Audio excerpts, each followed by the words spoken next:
सभी को वेलकम करता हूं सेकेंड ईयर के। दोस्तों बहुत ही ज़बरदस्त क्वेश्चन है। मेनिंजाइटिस क्या है, इसके लक्षण, निदान, जटिलता एवं प्रबंध को लिखिए। तो दोस्तों जो मेनिंजाइटिस है ये बहुत ही वेरी इंपॉर्टेंट क्वेश्चन है इस बार के लिए। और ये दोस्तों है आपका MS1। जी हाँ दोस्तों, MS1 मतलब मेडिकल सर्जिकल नर्सिंग 1 का है क्वेश्चन।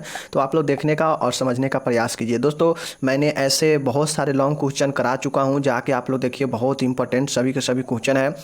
आप सेकेंड ईयर के 21 से 22 GNM सेकेंड ईयर 21 से 22 वाले प्लेलिस्ट में जाइएगा, वहाँ से आपको मिल जाएगा सारा चीज़। तो चलिए हम शुरू करते हैं। फ्रेंड, जो मेनिंजाइटिस होता है ये होता क्या है, इसको हम लोग अच्छे से देखने का प्रयास करते हैं। दोस्तों ये क्या है, मेनिंजाइटिस एक प्रकार का बीमारी है। तो दोस्तों इसी प्रकार से मैंने पहले भी बताया कि जितने भी बीमारी है सबका अगर आपसे लॉन्ग क्वेश्चन में पूछेगा तो आपको कारण, लक्षण, निदान, जटिलता सहित प्रबंध इसका लिखना पड़ेगा। ये प्रबंध दो प्रकार से हो सकता है। एक हो सकता है मेडिकल प्रबंध और एक हो सकता है नर्सिंग प्रबंध। मेडिकल प्रबंध में हो जाएगा कि जो मेडिकल हॉस्पिटल में किया जाएगा, जैसे दवाई वगैरह या सर्जरी वगैरह से जो किया जाएगा प्रबंध, वो मेडिकल में हो जाएगा। और जो नर्स के द्वारा देख रेख किया जाएगा वो नर्सिंग प्रबंध हो जाएगा। तो ये चीज़ें समझ लीजिए। अब चलिए देखते हैं कि मेनिंजाइटिस होता क्या है। तो मेनिंजाइटिस मस्तिष्क की परतों या कलाओं का प्रदाह मेनिंजाइटिस कहलाता है।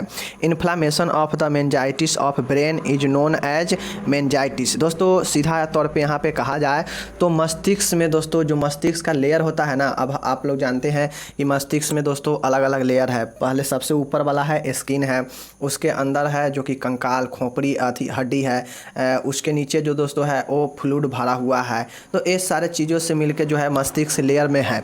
तो इसी लेयर में परतों या कलाओं में जो है दोस्तों इसके क्या है, इसके मेनिंजिस में, जी हाँ दोस्तों, जो इन्फ्लामेशन ऑफ द मेनिंजिस मतलब कलाओं के, मस्तिष्क के कलाओं के प्रदाह मतलब क्या होता है, सूज जाना या उसमें गड़बड़ी हो जाना, यही होता है प्रदाह।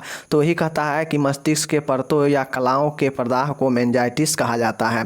मतलब जो मस्तिष्क में जो कला है, जो कलाओं हैं, जो मेनिंजिस है, उसी में दोस्तों सूजन आ जाना यानी इन्फ्लामेशन हो जाना मेनिंजाइटिस कहलाता है। तो मतलब जो मेनिंजिस होता है इसमें प्रॉब्लम होना ही मेनिंजाइटिस कहलाता है। तो स्पष्ट है। अब इसका कारण क्या हो सकता है फ्रेंड्स, कारण इसका क्या हो सकता है मेनिंजाइटिस होने का। तो पहला जो कारण है यहाँ पे देखिए कि बैक्टीरिया, वायरस और दोस्तों फंगल मतलब कवक। तो दोस्तों ये 3 कारक है, जो कि 3 प्रकार के जो जीवाणु होते हैं, जो माइक्रो ऑर्गेनिज्म होते हैं, बैक्टीरिया, वायरस और फंगल, इस तीनों के बारे में आपको लिखना पड़ेगा। तो बैक्टीरिया जो है वो है क्या चीज़, नाइसेरिया मेनिंजाइटिस, ये एडल्ट में होता है। और ई कोली जो है नियोनेट्स में, मतलब नियोनेट्स मतलब नवजात शिशु में। तो आप लोग को ध्यान में रखेगा कि अगर बच्चे में, शिशु में अगर मेनिंजाइटिस होता है तो अगर वो बैक्टीरिया के कारण होगा तो ई कोली बैक्टीरिया के कारण मेनिंजाइटिस बच्चे में होगा। अगर वयस्क में है, एडल्ट में है, तो नाइसेरिया मेनिंजाइटिस के कारण जो है वो वयस्क में होगा, ये बैक्टीरिया के कारण। तो ये चीज़ें ध्यान में रखिएगा। वायरस के कारण अगर मेनिंजाइटिस होता है तो वो वायरस होगा क्या चीज़, एंट्रोवायरस और दोस्तों हर्पिस सिम्प्लेक्स वायरस, उसके बाद है वेरिसेला जोस्टर वायरस। तो दोस्तों अगर वायरस के कारण होगा तो वेरिसोला जोस्टर वायरस के कारण हो सकता है, हर्पिस सिंपल वायरस के कारण हो सकता है, सिम्प्लेक्स वायरस के कारण, और इंट्रो वायरस के कारण। तो ये सब वायरस है, नाम सब में लगा हुआ है, बस इसको थोड़ा थोड़ा याद कर लीजिएगा, याद हो जाएगा। नेक्स्ट है फंगल। फंगल में क्या है, तो जैसे हिस्टोप्लाज्मा, उसके बाद है कैप्सुलेटम, उसके बाद है कैंडिडा अल्बिकेंस। मतलब जो फंगल है उसमें 2 प्रकार के फंगल के कारण मेनिंजाइटिस होगा। पहला है हिस्टोप्लाज्मा कैप्सुलेटम, उसके बाद है कैंडिडा अल्बिकेंस। तो ये 2 प्रकार के हैं जो कि फंगल के कारण होगा। तो ये चीज़ें आपको तीनों ध्यान में रखना है कि अगर बैक्टीरिया के कारण हो रहा है तो किसके कारण होगा। तो नाइसेरिया मेनिंजाइटिस है एडल्ट में और ई कोली है बच्चे में। वायरस के कारण अगर मेनिंजाइटिस हो रहा है तो इंट्रोवायरस, हर्पिक्स सिम्प्लेक्स वायरस और वेरिसेला जोस्टर वायरस। तो इसको ध्यान में रखिएगा। फंगल के कारण हो रहा है तो हिस्टोप्लाज्मा कैप्सुलेटम, कैंडिडा अल्बिकेंस। दोस्तों मैं बता देता हूँ, ये जो नाम है ये दोस्तों मैं ये भी बताता हूँ कि ये नाम थोड़ा दोस्तों हार्ड है, इसको याद करना थोड़ा कठिन है। तो ऐसे ऐसे अगर जहाँ भी आपको हार्ड लगता हो याद करने में, तो सबसे पहले उसको क्या करना है, अपने माइंड में वीडियो को स्किप कर दीजिएगा, मतलब वीडियो को रोक दीजिएगा, पॉज कर दीजिएगा और 2 बार सोचिएगा दिमाग में कि बैक्टीरिया के कारण होगा मेनिंजाइटिस तो उसमें क्या क्या होगा, कौन से बैक्टीरिया होगा। तो यहाँ पे 2 का नाम दिया गया है। अगर वायरस के कारण होगा तो कौन कौन होगा, फंगल के कारण है तो कौन कौन होगा। तो दोस्तों इस चीज़ को आप दिमाग में रिकैप कीजिएगा, वीडियो को पॉज करके रोक कर आप दिमाग में 2-3 बार सोचिएगा खुद से। जहाँ भी अगर प्रॉब्लम होगा एक बार देखिएगा फिर सोचिएगा। तो ऐसे में माइंड में आपका क्या होगा, चीज़ें क्या होगा, स्टोर होगा। तो वो होता है दोस्तों याद करने का तरीका, जो वर्ड का हार्ड लगे, कठिन लगे। तो ये हो गया जो कि दोस्तों माइक्रो ऑर्गेनिज्म जब कारण होगा, सूक्ष्म जीव के अगर कारण है तो ये तीनों हो सकता है। अगर अदर कारण भी हो सकता है, जैसे रक्त में जीवाणु मतलब बैक्टीरिया, जी हाँ दोस्तों, रक्त में जीवाणु होगा जिसको हम लोग बैक्टीरिया बोलते हैं, ये भी कारण हो सकता है। निमोनिया भी इसका कारण हो सकता है। फेफड़े में मवाद भरना मतलब एम्पाइमा, और एनसेफ्लाइटिस भी हम लोग पढ़ चुके हैं, एनसेफ्लाइटिस क्या होता है। उसके बाद है साइनोसाइटिस होता है, मस्तिष्क में घाव होना, ब्रेन अब्सेस, सिर की हड्डी का टूटना, स्कल फ्रैक्चर, ये सब एक अन्य कारक है जो कि आपको याद रखना है। ये सब नॉर्मल कारक है, और ये सब तीन है जो कि माइक्रो ऑर्गेनिज्म मतलब सूक्ष्म जीव के कारण होने वाला है। तो ये चीज़ें याद आपको रखना है। अन्य कारक में क्या था, रक्त में जीवाणु होगा, निमोनिया, फेफड़े में मवाद, एनसेफ्लाइटिस, साइनोटिस, मस्तिष्क में घाव, सिर की हड्डी टूट जाना, ये सब भी कारण है मेनिंजाइटिस का। तो इसको आपको ध्यान में रखना है। नेक्स्ट यहाँ पे क्वेश्चन देख सकते हैं, इसके लक्षण लिखना होगा। कारण देख लिए तो अब लक्षण देखेंगे कि कारण के बाद सबसे पहला लक्षण ही देखा जाता है बीमारी का। तो इसके जो है इसमें मुख्यतः दो लक्षण होते हैं। कौन कौन होते हैं? पहला है दोस्तों ब्रूडजिन्स्की का चिन्ह, मतलब दोस्तों जो ब्रूडजिन्स्की है उसका चिन्ह होगा, साइन होगा। दूसरा है कर्गिन्स का चिन्ह। दोस्तों ये दोनों इस प्रकार से नाम ही है कि ब्रूडजिन्स्की का चिन्ह और कर्गिन्स का चिन्ह। तो ध्यान में रखिएगा, मेनिंजाइटिस दो प्रकार से लक्षण को दर्शाता है, जो कि मुख्य प्रकार है ब्रूडजिन्स, यहाँ पे देखिए ब्रूडजिन्स्की का चिन्ह, और दूसरा है कर्गिन्स का चिन्ह। यहाँ पे देखिए लिखा हुआ है स्पष्ट रूप से। अब इसी प्रकार से अन्य लक्षण भी है, दो तो ये स्पेशल लक्षण है, लेकिन अन्य लक्षण भी है इसका, जैसे सिर दर्द, बुखार, उल्टी, ये सब जो है ये मुख्य लक्षण है मेनिंजाइटिस का। क्यों? ये अन्य लक्षण में, जबकि ये दो मुख्य लक्षण है, ब्रूडजिन्स्की का चिन्ह और कर्गिन्स का चिन्ह। उसके बाद अन्य लक्षण में लिखिएगा सिर दर्द, बुखार, उल्टी, ये सभी जो है मेनिंजाइटिस का लक्षण दिखाता है। उसके बाद भूख न लगना, अगर किसी व्यक्ति को भूख ज़्यादा नहीं लगता है तो उससे मेनिंजाइटिस भी हो सकता है। दोहरी दृष्टि होना मतलब डिप्लोपिया, मतलब दोहरी दृष्टि का मतलब कोई भी व्यक्ति दो बार दिखाई देगा, लगेगा कि वो दो जगहों पर खड़ा है, वही होता है दोहरी। प्रकाश से डर मतलब फोटोफोबिया, मतलब प्रकाश से डर लगेगा। अंतः कपाल दबाव पर बढ़ना मतलब जो इंट्राक्रेनियल प्रेशर होता है इसका दबाव बढ़ जाएगा। धड़कन तेज होगा मतलब टेकीकार्डिया, ये भी कारण हो सकता है। गर्दन का अकड़ना भी कारण हो सकता है, किसका? मेनिंजाइटिस का। दौरे आना मतलब सीजर, दौरे हम लोग कल देख चुके हैं, तो ये सीजर दौरा भी पड़ेगा, तो इसका कारण हो सकता है किसका? मेनिंजाइटिस का। तो दोस्तों ऐसे कारण में हम लोग क्या देखे हैं? सिर दर्द, बुखार, उसके बाद भूख नहीं लगना, दोहरी दृष्टि, प्रकाश से डर, अंतः कपालीय दबाव पड़ना, धड़कन तेज होना, गर्दन का करना, दौरे पड़ना, ये सब हम लोग अन्य कारक में देखे हैं। और दो कारक जो कि मुख्य था उसको हम लोग देखे हैं, ब्रूडजिन्स्की का चिन्ह और उसके बाद दोस्तों कर्गिन्स का चिन्ह। तो वो दो मेन था, और ये सब नॉर्मल है जिसके कारण हो सकता है मेनिंजाइटिस। तो ये कारण हो गया।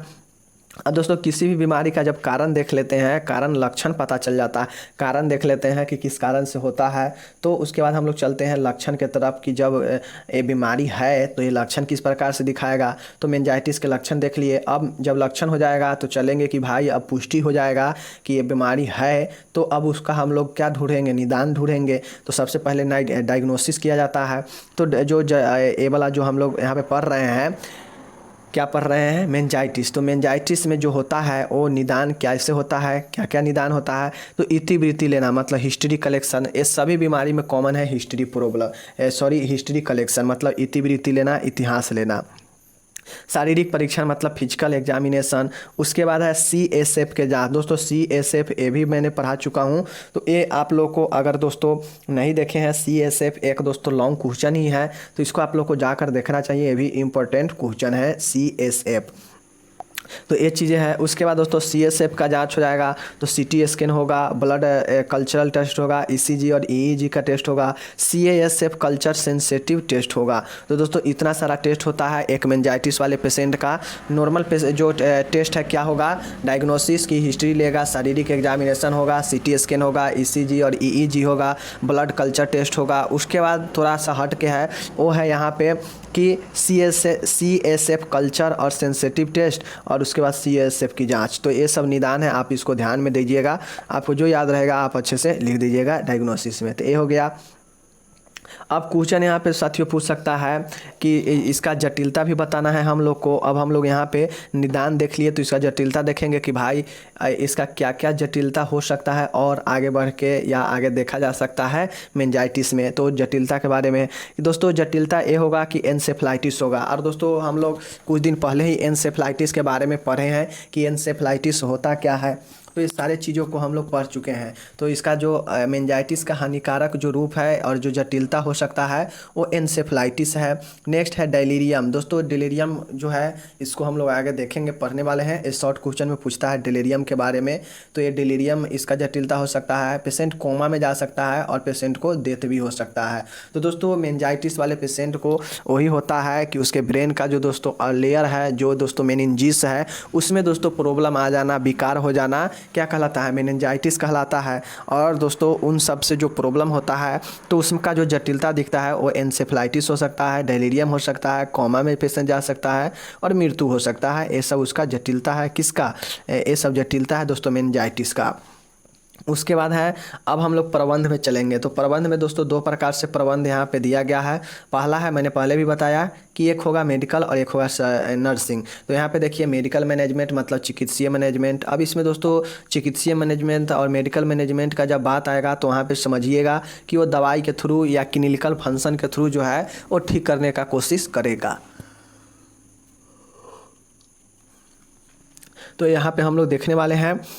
तो पहला है कि एंटीबायोटिक दवाई। दोस्तों जो मेनिंजाइटिस है उसमें जो चिकित्सीय जो मेडिकल मैनेजमेंट है वो में पहला है दोस्तों एंटीबायोटिक दवाइयाँ। मतलब दोस्तों एंटीबायोटिक दवाइयाँ कहाँ दिया जाता है जानते हैं हम लोग। तो दोस्तों एंटीबायोटिक दवाइयाँ जो दिया जाएगा वो होगा जी हाँ दोस्तों, सेफोटाजाइम और दोस्तों एम्पिसिलिन। दोस्तों एम्पिसिलिन और सेफेटॉक्सिम, जी हाँ दोस्तों, सेफोटैक्सिम जो है वो दिया जाएगा या एम्पिसिलिन दिया जाएगा एंटीबायोटिक में। दूसरा है स्टेरॉइड। जी हाँ दोस्तों, स्टेरॉइड थेरेपी जैसे डेक्सामेथासोन। तो दोस्तों स्टेरॉइड जो है वो आप लोग कमेंट करके बताइए कि स्टेरॉइड किस प्रकार के दवा है और इस समूह में कौन कौन से दवा आता है। दवा तो यहाँ पे एक दिया गया है डेक्सामेथासोन, तो ये भी दोस्तों दिया जाएगा एक दोस्तों मेनिंजाइटिस वाले पेशेंट को। एंटीबायोटिक में क्या दिया जाएगा, एम्पिसिलिन। स्टेरॉइड में दिया जाएगा डेक्सामेथासोन। डायूरेटिक्स दवाएं, डायूरेटिक में कौन सा दवा दिया जाएगा, तो मैनिनटोल दिया जाएगा। तो दोस्तों डायूरेटिक दवाएं क्या होता है आप लोग कमेंट करके बताइए कि डायूरेटिक्स का काम क्या होता है। तो तीसरा है डायूरेटिक्स दवाइयाँ हैं जो कि मैनिनटोल है। चौथा है दोस्तों एंटी कन्वेंशनल दवाएं। दोस्तों एंटी कन्वेंशनल दवाएं का जो है वो है दोस्तों फेनिटोइन और दोस्तों फेनोबार्बिटोन। जी हाँ दोस्तों याद रखिएगा, आपसे क्वेश्चन पूछ देगा कि मेनिंजाइटिस में जो एंटी कन्वेंशनल दवाएं हैं एक एग्जाम्पल दीजिए। तो एग्जाम्पल याद रखिएगा, दो दिया गया है, एक है फेनिटोइन, एक है दोस्तों फेनोबार्बिटोन। जी हाँ दोस्तों, तो याद रखिएगा कि फेनिटोन और फेनोबार्बिटोन तो दोनों फेनो से है, इसको आप लोग ध्यान में रखिएगा, जो कि एंटी कन्वेंशनल दवाएं हैं। पांचवा है सीडेटिव दवाएं। दोस्तों सीडेटिव दवाएं भी बहुत ज़बरदस्त दवाएं हैं जो कि दिया जाता है किस में, मेनिंजाइटिस वाले पेशेंट को। सीडेटिव दवाएँ कौन कौन से है, डाइजापाम है और दोस्तों लोरेजेपाइम है। जी हाँ दोस्तों, लोरेजेपाइम और डाइजापाइम जो कि सीडेटिव दवाएं हैं। तो दोस्तों ये आप लोग याद करके रखिए, आपसे क्वेश्चन पूछ देगा कि निम्नलिखित में से दो दो दवाइयाँ का नाम लिखे। तो देखिए यहाँ पे कुछ दवाइयाँ का नाम दिया गया है, जैसे आपसे पूछ देगा एंटीबायोटिक दवाइयाँ का नाम लिखे, तो सेफेक्टोजिम और एम्पिसिलिन जो है एंटीबायोटिक है। अगर पूछेगा स्टेरॉइड दवाइयाँ कौन सी है, एक का नाम लिखे, तो जो डेक्सामेथासोन है ये स्टेरॉइड दवाई है। अगर पूछेगा डायूरेटिक्स दवाइयाँ लिखे तो मैनिनटोल जो है डायूरेटिक्स दवाएँ हैं। उसके बाद दिया रहेगा कि एंटी कन्वेंशनल दवाएँ का लिखे, तो फेनिटोन और फेनोबार्बिटोन जो है ये एंटी कन्वेंशनल दवाई है। पांचवा है सीडेटिव दवाएं। तो सीडेटिव दवाएं का जो एग्जाम्पल है डाइजापाइम और लोरेजेपाइम, तो इस चीज़ को ध्यान में रखिएगा। छठा है टीबी मेनिंजाइटिस के दौरान विभिन्न दवाएं दी जाती है, जैसे रिम्फाम्पिसिन, आइसोनियाज़िड और दोस्तों पायराजिनामाइड और दोस्तों स्ट्रेप्टोमाइसिन। ये सब जो है दोस्तों टीबी के दौरान मेनिंजाइटिस वाले पेशेंट को दिया जाता है। क्या क्या, रिम्फाम्पिसिन, आइसोनियाज़िड, पायराजिनामाइड और स्ट्रेप्टोमाइसिन। दोस्तों ये भी हम पहले करा चुके हैं, तो इसको आप लोग अच्छे से पढ़ लीजिएगा कि टीबी वाले पेशेंट को कौन से दवा दिया जाता है। टीबी वाले को कौन से, रिम्फाम्पिसिन, आइसोनियाज़िड, पैराजिनामाइड और स्ट्रेप्टोमाइसिन। ये सब छठा पॉइंट है जो कि दवाओं का है। तो दोस्तों यहाँ पे तो समाप्त होता है आपका मेडिकल जो है नर्सिंग, इसको समाप्त होता है। देखिए दोस्तों, मैं सीधा बताता हूँ आपको, मैं चैलेंज देता हूँ, पूरे यूट्यूब पर आप देख लीजिएगा जाके, आप पढ़ते रह जाइएगा। अगर आप यूट्यूब के भरोसे हैं और मेरे चैनल के अलावा अगर आप कहीं सर्च करते हैं तो आपको प्रॉपर वे में क्वेश्चन सहित आपको नहीं समझाएगा कि क्वेश्चन में क्या लिखना है, कैसे लिखना है, क्या आंसर होना चाहिए। जैसे मैं आपको बताता हूँ पॉइंट बाय पॉइंट, वैसे आपको कोई नहीं बताएगा। आपको 18 से 20 मिनट के वीडियो देगा और इस वीडियो में जो ऑब्जेक्टिव बातें रहेगा उसको बता देगा, जिससे आप एक शॉर्ट और एक लॉन्ग क्वेश्चन कहीं से भी नहीं लिख सकते हैं। तो ये वो लोग को सिर्फ ये मोटिव है कि ऑब्जेक्टिव बातें को जान सके। लेकिन मैं आपको पहले ही बताया हूँ कि मैं चाहता हूँ कि आप नर्सिंग एग्ज़ाम का तैयारी यहीं पे कर सके अच्छे से, इसलिए मैं इतना दोस्तों मेहनत करके वीडियो 40-40 मिनट 30-30 मिनट बनाता हूँ। ऐसा नहीं है कि आपको ही दोस्तों वीडियो से प्रॉब्लम होता है, लॉन्ग होता है, तो मुझे भी दोस्तों बहुत कष्ट होता है, बहुत एडिट करना, बहुत दोस्तों उसको देखना अच्छे से कि कहीं गलत तो नहीं हुआ है। तो ये सारे चीज़ को दोस्तों बहुत मेहनत लगता है, आपको देखने से ज़्यादा मेहनत यहाँ दोस्तों लगता है। लेकिन मैं इसीलिए देता हूँ ताकि आप चीज़ों को अच्छे से समझ सके, मैं समझा सकूँ, एक चीज़ को 2 बार 3 बार रिपीट करके समझा सकूँ, इसीलिए वीडियो बड़ा होता है। वरना एक बार बता बता के हम भागने लगे तो दोस्तों 10 मिनट बहुत हो गया एक लॉन्ग क्वेश्चन के लिए, और आपको समझ में आए या ना आए, तो ये सारी चीज़ें हैं। अब दोस्तों यहाँ पे नर्सिंग मैनेजमेंट है, मैनेजमेंट में हम लोग 2 चीज़ लिखेंगे। अगर उस बीमारी में ज़रूरी हो मेडिकल का या सर्जिकल प्रबंध का तो वो लिखेंगे, और नर्सिंग तो दोस्तों सभी बीमारी में लिखा ही जाएगा। तो नर्सिंग जो प्रबंध है यहाँ पे देखिए, पहला है रोगी को मानसिक स्थिति तथा चेतना के स्तर का आकलन करें। दोस्तों जो सबसे पहला काम होगा नर्सिंग का कि अगर उसके सामने अगर कोई मेनिंजाइटिस वाले पेशेंट है तो दोस्तों सबसे पहले उसके क्या करना चाहिए, कॉन्शियस का लेवल जो है उसको चेक करना चाहिए और पोजीशन को चेक करना चाहिए। इससे पता ये चलेगा कि रोगी कितना दोस्तों जो है वो खतरनाक है या ठीक है। ये हो गया। दूसरा है रोगी को पॉजिटिव कर्निंग साइन तथा ब्रुडजिन्स्की साइन के लिए जांच करें। दोस्तों हम लोग ऊपर में देखे हैं कि 2 जो लक्षण दिखाई देगा वो एक होगा कि ब्रुडजिन्स्की साइन और एक है कर्निंग साइन। ऐसे में तो बहुत सारे लक्षण था लेकिन ये 2 जो है इम्पोर्टेंट है। तो वही कहता है कि रोगी को पॉजिटिव कर्निंग साइन तथा ब्रुडजिन्स्की साइन के लिए जाँच करना चाहिए। तीसरा है चिकित्सक परामर्शानुसार रोगी को सभी दवाएं सही समय पर दे। दोस्तों डॉक्टर के अनुसार नर्स को चाहिए कि सही समय पर एक दवाइयां हमेशा मिलते रहे पेशेंट को। तो ये चीज़ें है। चौथा पॉइंट है रोगी को शांत ठंडा आरामदायक वातावरण प्रदान करे। दोस्तों जो मेनिंजाइटिस वाला पेशेंट है उसमें नर्स को चाहिए कि जो पेशेंट है उसको ठंडा शांत आरामदायक वातावरण प्रदान करे। तो ये जो है नर्सिंग देख वाला है। अब चलिए 2-4 पॉइंट और है, इसको हम लोग यहाँ पे देखने का प्रयास करते हैं।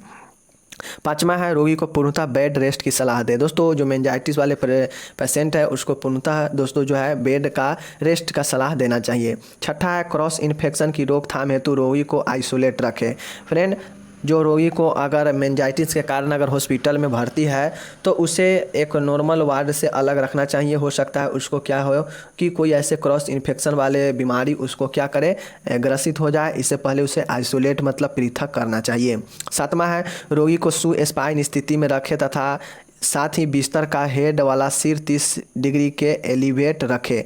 दोस्तों ये जो सुस्पाइन स्थिति होता है फर्स्ट ईयर में पढ़े होंगे कि यह बिल्कुल एक सीधी हुई लेटी हुई अवस्था होता है। इसमें जो सिर होता है बेड पे वो हल्का सा ऊंचा होता है, तो यही यहाँ पे कहता है कि 30 डिग्री पर होनी चाहिए। तो ये हो गया दोस्तों स्थिति, किस स्थिति में पेशेंट को रखेंगे। 8वां है रोगी की स्थिति हर 2 घंटे में बदले। अब मान गए दोस्तों कि सुस्पाइन स्थिति हम रोगी को दे दिए, तो दोस्तों अगर उसको लगातार हम उसी सुस्पाइन पोजीशन में ही रहने देंगे तो हो सकता है उससे दराबरन मतलब बिस्तरी घाव हो जाए। इसलिए हर 1-2 घंटा पर रोगी को जो है बिस्तर को बदला जाता है स्थिति को। तो ये हो गया। 9वां है रोगी को मनोवैज्ञानिक सहारा प्रदान करे। अब कोई रोगी दोस्तों होता है किसी बीमारी से घबरा जाता है, लेकिन नर्स को ये चाहिए कि रोगी को मनोवैज्ञानिक हेल्प करे, सहारा प्रदान करे, जिससे जो रोगी है वो घबराए ना। 10वां है रोगी का इनटेक और आउटपुट चार्ट तैयार करना चाहिए। मतलब जो दोस्तों जो टेम्परेचर है, जो पल्स रेट है, हार्ट बीट है, ये सब का दोस्तों जो है वो इन आउटपुट चार्ट तैयार करना चाहिए। एक दोस्तों किसको नर्स को चाहिए कि ये चार्ट तैयार करके रखे। तो दोस्तों कुल यहाँ पे 10 पॉइंट हम लोग देखे हैं नर्सिंग प्रबंध में क्या क्या देखे हैं। तो रोगी को दोस्तों पूर्णतः आरामदायक बेड प्रदान करना चाहिए, क्या चीज़ बेड प्रदान करना चाहिए, क्रॉस इन्फेक्शन से बचने के लिए आइसोलेट करना चाहिए, रोगी को मानसिक सहारा प्रदान करना चाहिए, रोगी को इनटेक आउटपुट जो है वो चार्ट तैयार करना चाहिए, रोगी को स्थिति हर एक समय 2 घंटे पर बदलना चाहिए। तो दोस्तों रोगी को पूर्णतः जो है वो क्या करना चाहिए, आइसोलेट करना चाहिए। साथ ही रोगी को सुस्पाइन स्थिति में रखने के साथ ही बिस्तर का जो हेड है वो 30 डिग्री एवुलेट मतलब ऊंचा पर होना चाहिए। तो दोस्तों ये सब जो चीज़ें हैं हम लोग यहाँ पे देख चुके हैं, नर्सिंग प्रबंध भी देख लिए हैं। अब दोस्तों आप चैनल पे नए हैं तो चैनल पे बने रहिए सेकेंड ईयर के साथ या फर्स्ट ईयर के साथ, और चैनल पे नए हैं तो कमेंट और लाइक शेयर जरूर कर दीजिए। तो ये रहा आज का मेनिंजाइटिस प्रश्न यहाँ पे द एंड हुआ। आप लोग शेयर कर दीजिएगा जो भी सेकेंड ईयर के स्टूडेंट हैं। मिलते हैं अगले वीडियो में, तब तक जय हिंद, नमस्कार, टेक केयर, बाय बाय।